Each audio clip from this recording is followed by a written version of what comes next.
Baik, Assalamualaikum warahmatullahi wabarakatuh. Perkenalkan, nama saya Resaldi Hadijaya dengan nomor induk mahasiswa 19961410111, kelas A, angkatan 2019, program studi ekonomi pembangunan.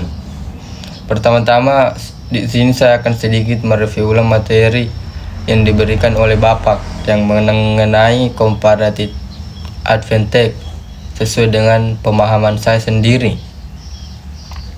Comparative advantage menurut David Ricardo merupakan teori yang menyatakan bahwa barang yang memiliki nilai kegunaan pasti pula memiliki nilai pertukaran. Ada beberapa pertanyaan yang muncul, yaitu apa yang menjadi basis dari perdagangan dan apa yang didapatkan jika melakukan sebuah perdagangan itu sendiri. Jawabannya itu sangat sederhana. Menurut David Ricardo mengatakan jika kedua negara akan memperoleh sebuah keuntungan dengan masing-masing serta melakukan produksi spesialisasi dalam produksi maupun mengekspor komoditi yang memiliki keunggulan komparatif.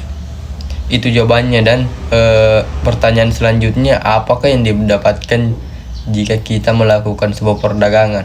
Salah satu contoh kasusnya, contohnya semisal negara A menjual hasil produksinya separuh ke negara B dengan harapan negara B menjual produksinya itu ke negara A, atau kata lain pertukaran barang antar negara atau ekspor silang kedua, sehingga perdagangan ini sangatlah penting dan efisien untuk menikmati hasil-hasil produksi yang dibutuhkan. Namun ketika negara kedua tersebut tidak mencapai produksi targetannya, maka dia juga tidak akan melakukan pertukaran hasil-hasil produksi. Dengan kata lain, ekspor dan impor antara kedua negara A dan B tidak terjadi karena dia tidak mencapai target yang dia inginkan. Karena prinsipnya dia yaitu ketika berdagang dia harus mendapatkan keuntungan, dan ada pula yang ingin dicapai di sisi lain daripada perdagangan itu. Dan juga keuntungan negara A hasil produksi yang banyak dia produksi, otomatis harga yang dipasarkan lebih murah dibandingkan dengan negara B. Begitu pula dengan negara B, yang dimana hasil produksi yang lebih banyak dia produksi atau dihasilkan, maka otomatis juga harganya akan lebih murah dibandingkan dengan negara A.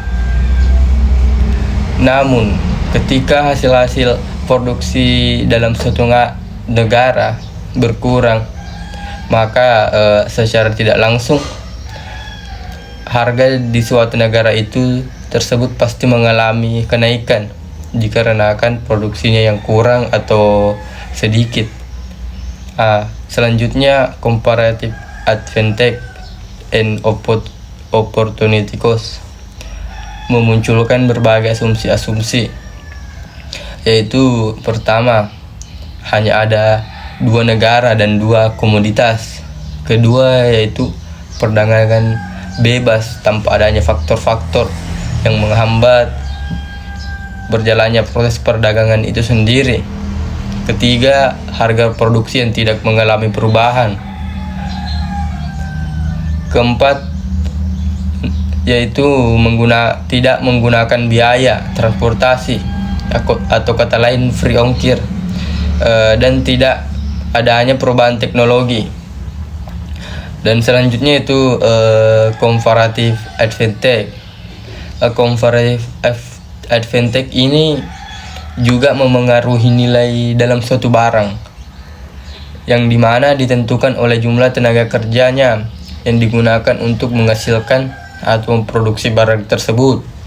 Dengan kata lain, semakin banyak tenaga dan waktu yang digunakan untuk menghasilkan atau memproduksikan suatu barang, maka harganya pula semakin tinggi.